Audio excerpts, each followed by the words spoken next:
ஆந்திரா ஸ்டைல்ல கோவக்கா பப்பு செய்யலாமா? இந்த கோவக்கா பப்பு சாதம், சப்பாத்தி, இட்லி, தோசை எல்லாத்து கூடவும் வச்சு சாப்பிட்டா சூப்பரா இருக்கும். குக்கர்ல அதுவும் 20 நிமிஷத்துல செஞ்சிடலாம். செய்யலாமா? வாங்க. நான் இப்போ 1/2 கிலோ கோவக்காய எடுத்து வச்சிருக்கேன். இப்ப இந்த கோவக்காவ 4 ஸ்லைஸா கட் பண்ணி எடுத்து வச்சுக்கலாம். ஒரு குக்கர வச்சு நான் 1/2 கப் துவரம் பருப்ப 1/2 மணி நேரத்துக்கு முன்னாடியே ஊற வச்சிருக்கேன். அதையும் இதுல சேர்த்துக்கலாம். கட் பண்ணி வச்சுருக்க கோவக்காய சேர்த்துட்டு, 2 பெரிய வெங்காயம் கட் பண்ணியிருக்கேன். அதையும் சேர்த்துக்கலாம். 3 பெரிய தக்காளி கட் பண்ணி வச்சிருக்கேன். அதையும் சேர்த்துக்கலாம். 2 பச்சை மிளகாய், நெல்லிக்காய் சைஸ் அளவுக்கு புளியும் சேர்த்துட்டு, தேவையான அளவு உப்பையும் சேர்த்துக்கோங்க.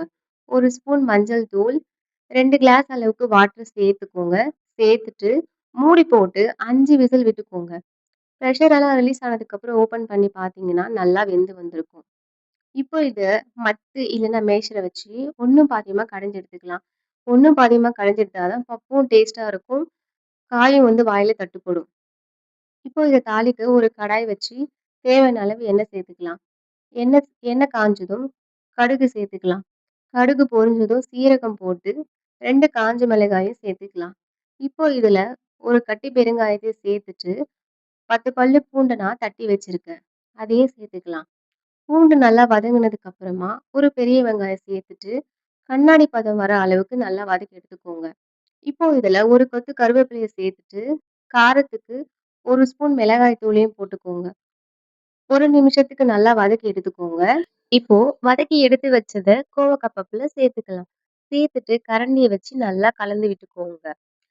பொடி பொடியா கட் பண்ணி வச்சிருக்க கொத்தமல்லியும் மேலாக்க தூவி விட்டுக்கோங்க. அவ்வளவுதாங்க. ஆந்திரா ஸ்டைல்ல கோவக்கா பப்பு ரெடி.